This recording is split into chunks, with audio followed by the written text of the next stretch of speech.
é dos meus, não é? Pastor, mas está difícil. Nunca vi uma criança morrer de fome nesse Brasil. Morreu, o que foi? Faltou comer. Meus irmãos, vamos receber com alegria pastor Wellington Júnior. Você é filho desta igreja? Foi batizado aqui? A minha esposa foi, eu não. A esposa foi batizada, mas já congregou aqui, ama a DIG, de Monte das Oliveiras também. Pastor Jaime o conhece muito bem. E ele está agora em Juiz de Fora. Eles estão morando em Juiz de Fora, mas está aqui esse período pregando a palavra de Deus. Levante uma de suas mãos, diga: Pastor Wellington, Deus seja com o irmão, Deus seja conosco. Glória a Deus. Cumprimento a igreja com a paz do Senhor. Amém? Queridos, abra sua Bíblia comigo. Evangelho segundo escreveu Lucas, capítulo 7, e o versículo de número 11. Enquanto você encontra Lucas, capítulo 7, versículo 11.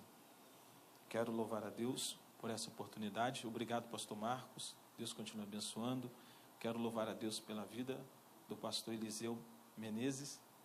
Nós estávamos pregando no anexo. Ele estava lá no dia do meu aniversário. Louvo a Deus pela vida da minha esposa, que ficou muito alegre quando ela ficou sabendo que eu estaria pregando aqui, pastor. Tá? A Marta e a Débora está ali, ó.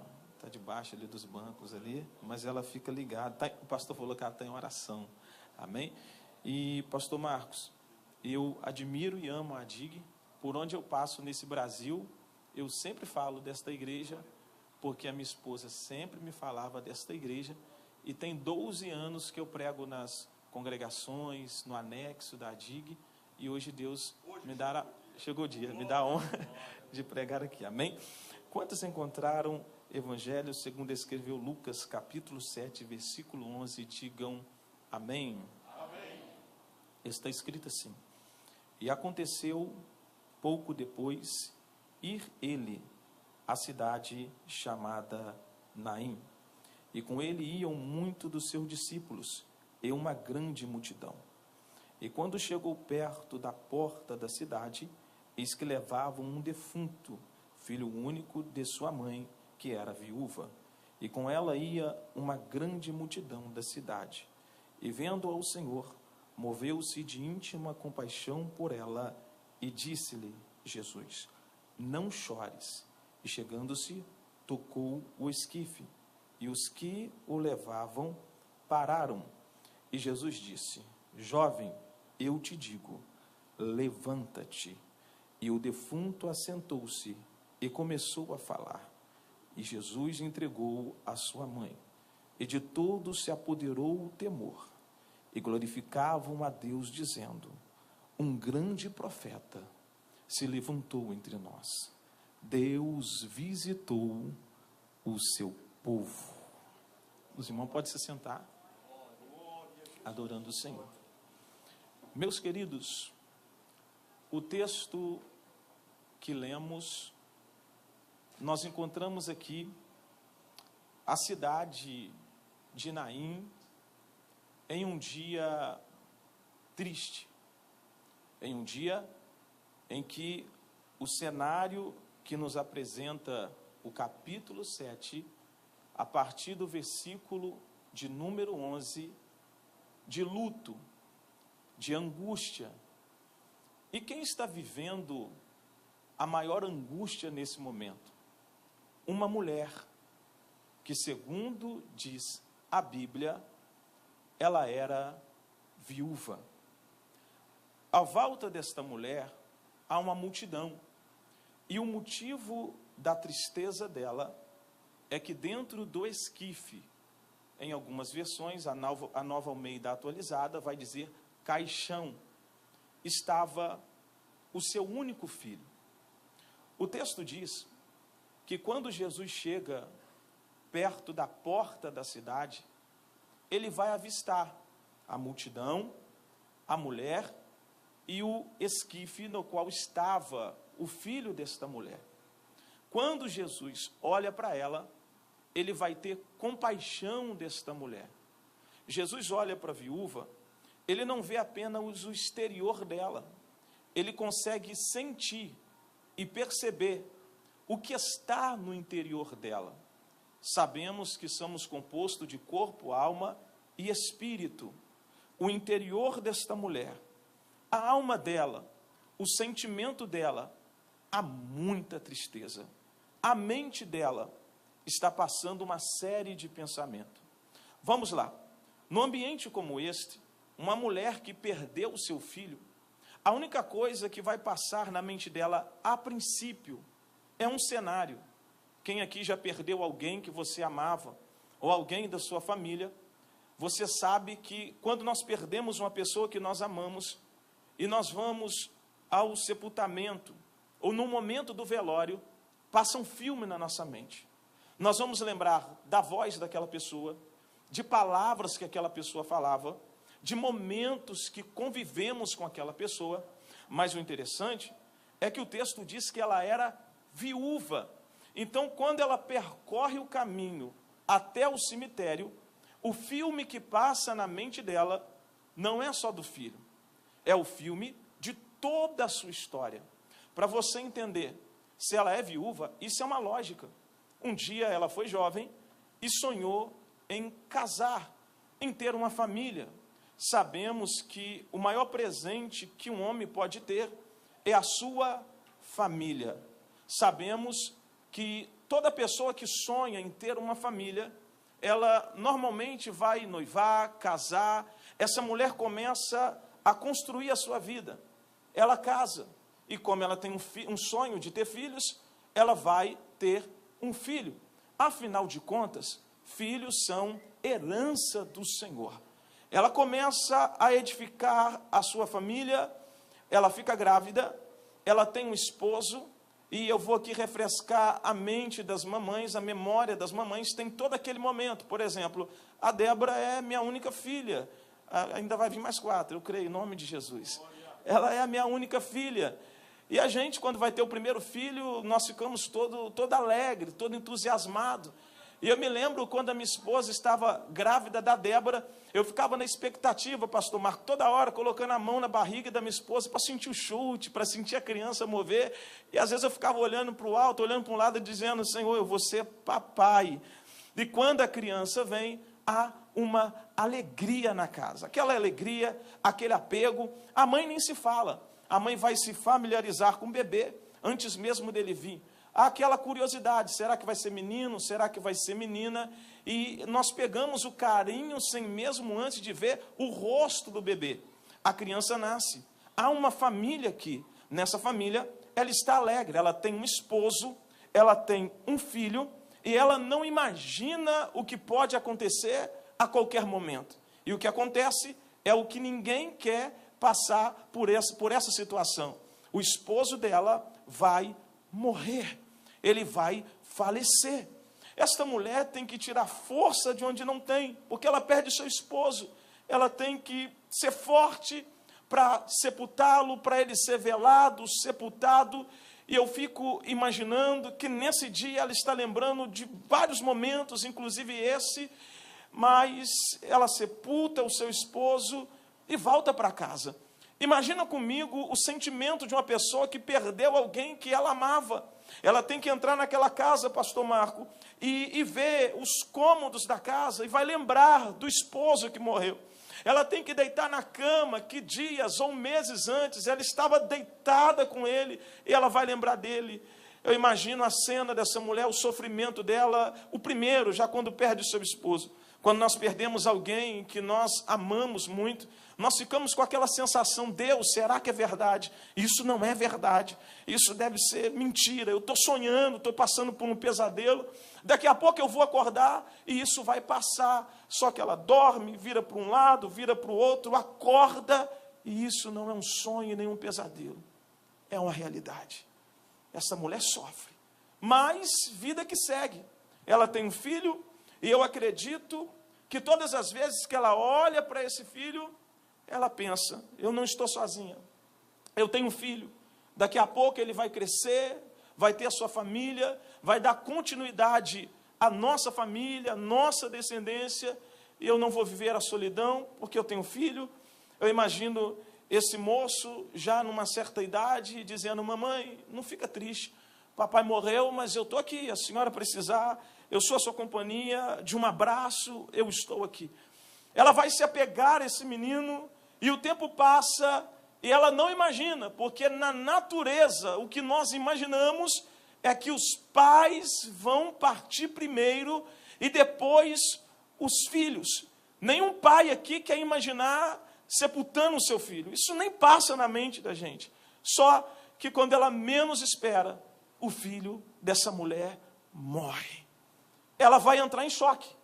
Porque a primeira cena da perda do esposo vai vir à mente. E com isso, o que ela vai sentir como ser humano? Frio na barriga, nó na garganta, vontade de chorar, desespero. E certamente ela vai chorar. De novo, ela tem que tirar força de onde não tem, para poder velar o seu filho e posteriormente o seu filho ser sepultado. Quem aqui já foi em velório sabe como é. É o pior dia da nossa vida, em partes, quando nós perdemos alguém. E é o dia que nós mais refletimos. Ela está olhando para dentro do esquife. E quem está dentro do esquife não é um amigo, não é um colega, é o filho dela. E além de ser filho, é o único filho. Imagina uma mãe olhando para dentro do esquife e vendo o seu filho. Isso vai passar novamente pensamentos. Ela vai lembrar como mãe dos momentos que ela amamentou seu filho. Ela vai lembrar como mãe dos dias que, quem sabe, no começo ele disse a primeira vez, mamãe. Essas cenas estão armazenadas na sua mente. Ela está olhando para dentro do esquife.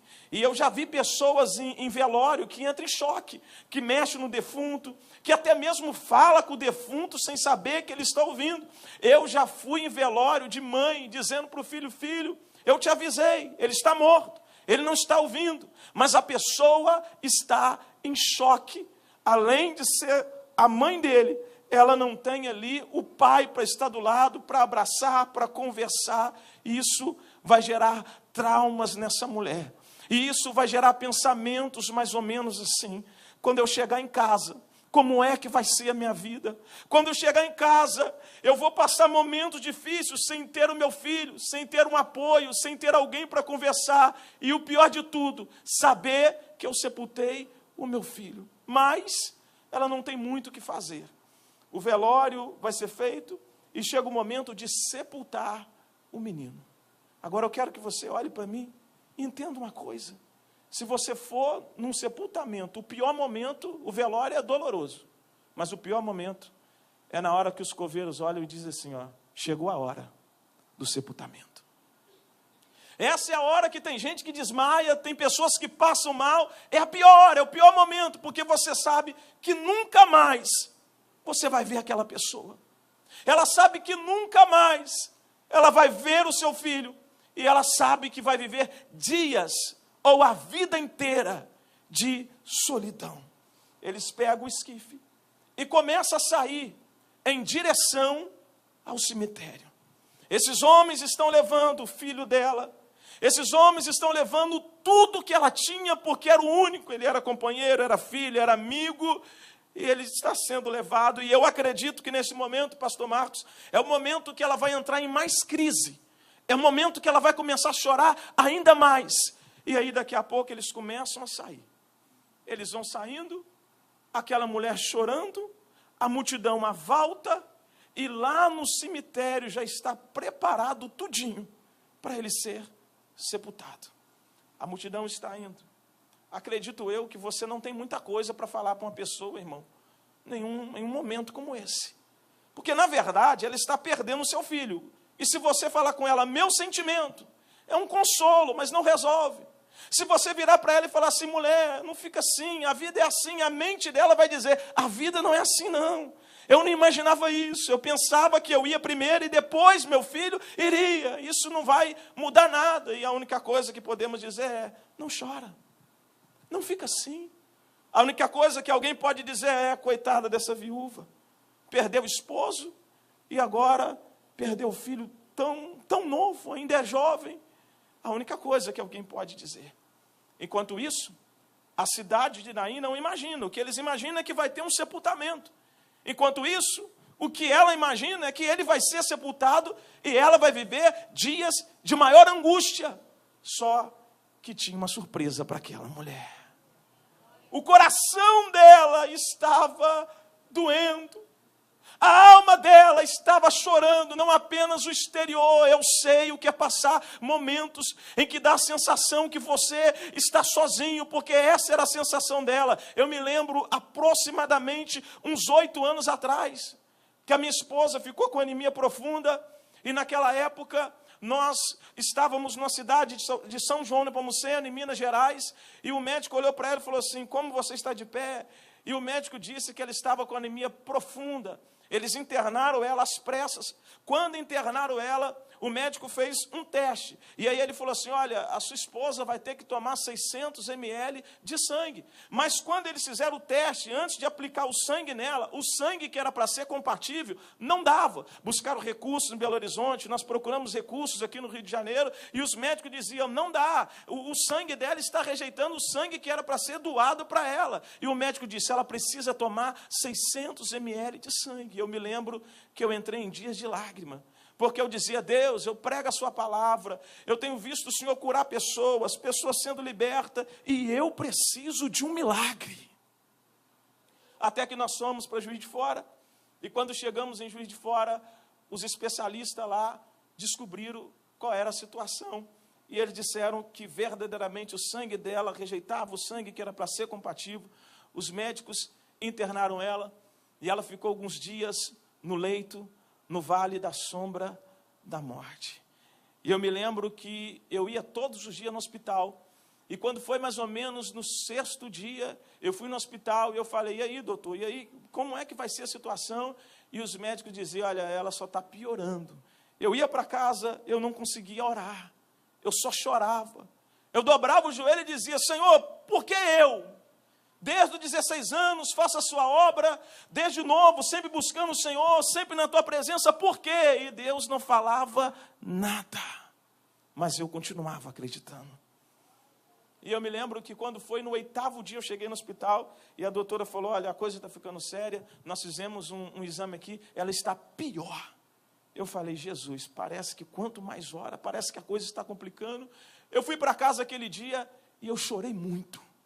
E nesse momento a gente ouve tanta coisa, era pessoas dizendo: o meu primo morreu assim, eu tenho um parente que morreu assim, mas eu continuei acreditando no poder de um Deus que é fiel e verdadeiro.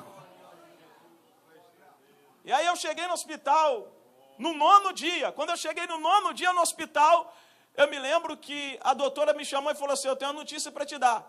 E ela disse: houve um erro aqui, e, na verdade, sua esposa, ela não tinha piorado, ela estava melhorando, mas a gente vai confirmar para ver esse erro. Eu voltei para casa, eu dobrei o joelho e disse: Deus, não é erro, é a tua mão que está tocando nela. Porque eu me lembrei, pastor, um dia que nós estávamos em Monte das Oliveiras, na congregação, em um ciclo de oração. Deus usou uma irmã, e a irmã dizia para minha esposa, antes de tudo isso acontecer, falando assim: eu, Senhor, estou tocando no seu sangue, vou te dar um livramento. Aí quando eu cheguei no 10º dia no hospital, a doutora falou assim: rapaz, vem cá, deixa eu dizer uma coisa, pode levar a sua esposa embora, ela não precisou tomar uma gota de sangue, ela está curada. Já se passaram 8 anos, o médico disse que de vez em quando, pastor Marco, ela ia ter uma recaída, ela está ali até hoje, para a glória de Deus, nunca mais teve anemia. Mas dias como esse, a gente sofre, porque parece que não tem saída, e Deus muitas vezes permite chegar em momentos que parece que não tem mais jeito. Os homens estão levando o filho daquela mulher, e quando eles chegam próximo da porta da cidade, bem próximo do cemitério, quem é que chega? Jesus. Jesus está com seus discípulos, e uma grande multidão que seguia Jesus, uma grande multidão que sabia muito bem o que era milagre, mas essa multidão, nesse momento, veria algo muito maior e sobrenatural, porque Deus sempre tem coisas novas para a minha vida e para a tua vida, porque Ele é o Todo-Poderoso. Quando Ele chega, Ele avista aquela mulher, Ele está olhando ela. E ele percebe todo o trauma dela, todo o sentimento dela. Jesus, ele vê a multidão, vê a mulher, vê o esquife. Mas é importante eu destacar aqui que existe duas multidões. A multidão que está saindo da cidade é uma multidão que o clima é de luto. A multidão que está saindo da cidade, o que está no meio dela é a morte. A multidão que está saindo da cidade há uma perca para uma mulher. Mas a multidão que está se aproximando da cidade, no meio dela está Jesus, o Todo-Poderoso. A multidão que está se aproximando da cidade, no meio dela, pastor Marco, está aquele que está escrito em Lucas capítulo 4, versículo 18. O Espírito do Senhor é sobre mim, pelo que me ungiu para evangelizar os pobres, enviou-me a curar os quebrantados do coração, a dar vista ao cego e a pôr em liberdade os oprimidos.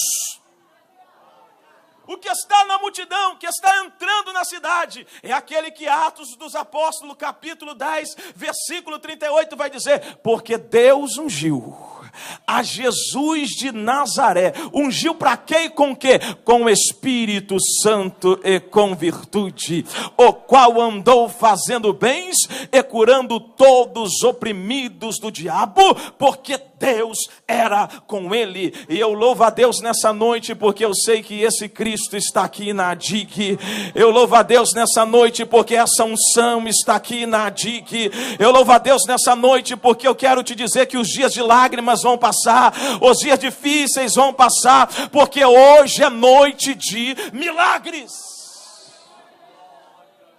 E quando ele pisa em um lugar, ele pisa para operar. Eu profetizo que ele vai pisar na tua casa hoje, oh glória. Ele vai pisar na tua casa e o teu filho não vai ser levado pelas drogas.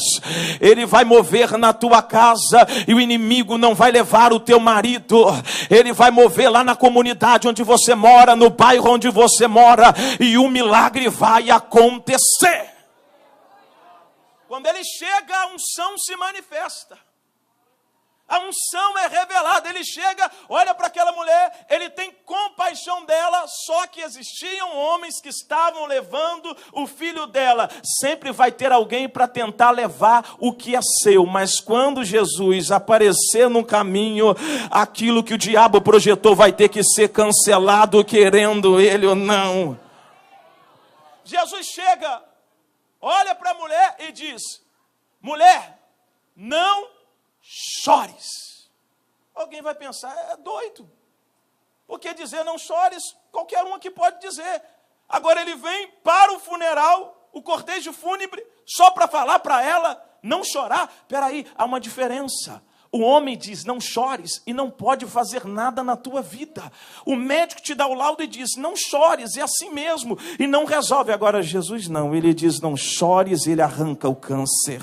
Ele diz não chores, ele abre as portas que estão fechadas. Ele diz não chores e já projeta o dia que alguém da tua casa vai entrar pelas portas e vai se prostrar diante desse altar, dizendo que Jesus Cristo é o Senhor. Pastor, está difícil. Não chores. Pastor, está doendo. Não chores. Pastor, mas eu não estou aguentando mais. Lá em casa só eu sei como é. Tem dias que eu nem durmo. Eu passo a noite chorando. Não chores. E se ele diz não chores, é porque alguma coisa ele vai fazer nessa noite. Ele para o cortejo fúnebre, libera a palavra sobre a mulher. E a Bíblia diz... ele poderia tocar no ombro dela, irmão. Ele poderia tocar em qualquer lugar. Mas a Bíblia diz que ele toca no esquife. Ou no caixão. Pastor, eu não entendi. Jesus sabe onde vai tocar nessa noite. Ele sabe aonde tem que tocar para restaurar a tua vida. Ele sabe aonde tem que tocar para ressuscitar aquilo que o diabo disse que está levando. Ele toca no esquife. Porque ele vai tocar aonde está o problema. Quem está olhando está pensando, mas peraí, ele não pode fazer isso aí, porque na verdade, se ele tocar no esquife ou no defunto, ele se torna imundo. Na verdade, irmão, quem é imundo toca no que é limpo e pode deixar imundo. Mas Jesus é tão puro, tão verdadeiro, tão grande, tão poderoso, que ele toca no que está quebrado e conserta. Ele toca no que está imundo e purifica. Ele toca no que está caído e levanta. Ele vai tocar em alguém da tua casa. E quando ele tocar, ele vai tirar lá do bar e vai trazer para cá. Alguém da tua família não vai ficar sendo embriagado pela bebida, mas ele será cheio da unção, oh, aleluia, do Espírito Santo de Deus. Até porque esse é o ano da unção. Deus vai operar maravilhas lá. Ele toca. E a mulher está olhando, todo mundo está olhando. Jesus olha e diz: jovem, ô moço, a ti te digo, levanta-te. É Jesus dizendo: eu chego para levantar todos aqueles que estão caídos. Levanta-te. O povo está olhando. E quem sabe alguém está pensando: não vai acontecer nada, o menino morreu. A multidão que está com Jesus está imaginando o que é que vai acontecer. Nós ouvimos no Antigo Testamento fatos, no tempo de Elias, de Eliseu, alguns fatos de milagres e até mesmo de alguém ressuscitar, mas aos nossos olhos nós nunca vimos. Deixa eu profetizar, se prepare, porque no ano de 2025, que é o ano da unção, Deus vai fazer você ver coisas que você não imaginou, ou quem sabe coisas que você ouviu falar nas Sagradas Escrituras. Deus vai fazer acontecer neste lugar e tu vai ver o sobrenatural de Deus. O menino, na hora, pastor Marco, ele se assenta e começa a falar. Peraí, morto não assenta, morto não fala. Se ele se assenta, é visivelmente Deus está mostrando: tem sinal de vida. Se ele está falando, é porque está vivo. Deixa eu liberar uma palavra do céu aqui. Vai ter sinal de vida lá na tua casa. Vai ter sinal de vida nos cultos de quinta-feira, de terça-feira, de domingo aqui neste lugar. Se prepara. E como será o sinal de vida? O seu celular pode tocar. É um sinal de vida, porque vai chegar boas notícias. O seu WhatsApp chega de notícia triste, chega de dias de aflição. Eu quero profetizar em nome de Jesus que vai começar a chegar notícias boas lá, que as boas novas vão começar a anunciar que Deus fez maravilhas na tua vida.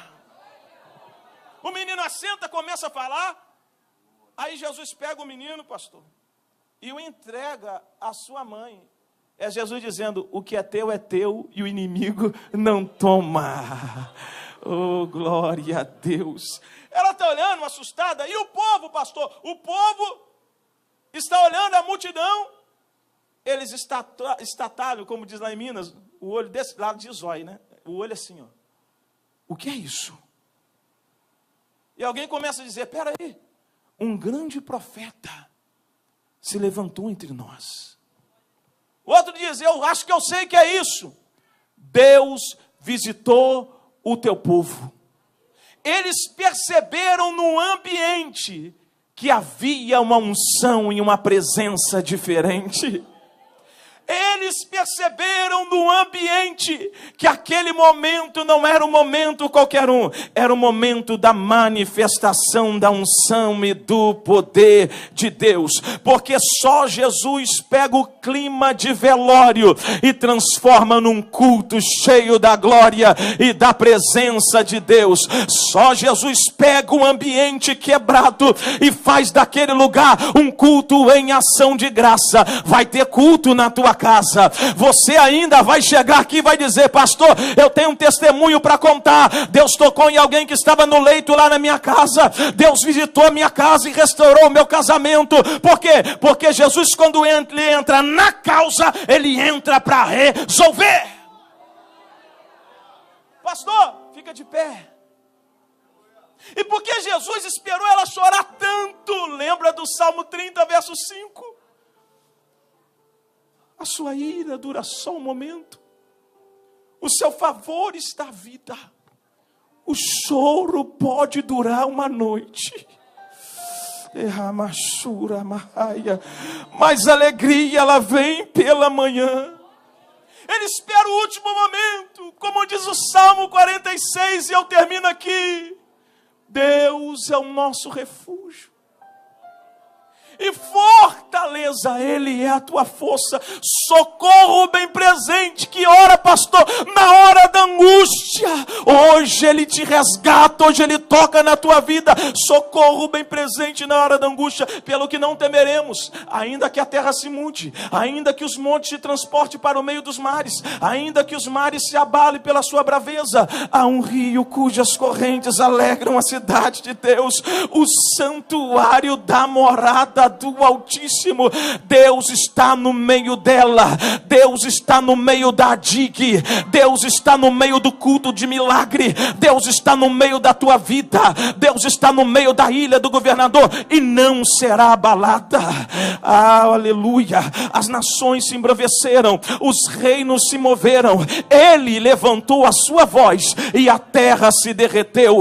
O Senhor dos exércitos está conosco, o Senhor dos exércitos está com a DIG, o Senhor dos exércitos está com a tua vida, o Senhor dos exércitos está conosco. O Deus de Jacó é o nosso refúgio. Vinde contemplai as obras do Senhor, que desolações tem feito na terra. Ele faz cessar as guerras até o fim da terra, quebra o arco, corta a lança, queima os carros no fogo, e diz: aquietai-vos e sabeis que eu sou Deus. Serei exaltado entre as nações, serei exaltado sobre a terra. E para terminar, o Senhor dos exércitos está conosco. O Deus de Jacó é o nosso refúgio. Se Ele é contigo, a vitória é certa. Se Ele é contigo, o milagre está acontecendo. Se Ele é contigo, as portas vão se abrir. Ele para esse funeral hoje. Hoje a morte perde. Pastor, eu estou afastado. Está igual o filho pródigo. É o filho que está morto, mas vai reviver hoje. Tem alguém aqui que está afastado da presença dele? Ele quer tocar nesse esquife e te colocar de pé hoje. Se você está afastado, eu quero te convidar a voltar para a presença de Jesus hoje. Eu quero te convidar a você sair do seu lugar. Se tiver um irmão do lado aí, observa e vê se tem alguém que está meio sem jeito de vir. Se tem alguém no nosso meio que ainda não entregou a tua vida para Jesus, eu te convido a sair do seu lugar. Jesus te espera aqui hoje. E Ele está dizendo: eu quero mudar a tua vida. O ministério de louvor vai louvar. E você pode nesse momento sair do seu lugar. E como Jesus fez aquele dia na vida daquela viúva, Ele quer fazer na tua vida. Mas Jesus disse: sem mim nada podeis fazer. Se o milagre aconteceu, é porque Ele estava lá. Se você está afastado, sai do seu lugar, vem à frente. Se você ainda não entregou a tua vida, vem à frente. Porque Jesus quer te ressuscitar. Recebe a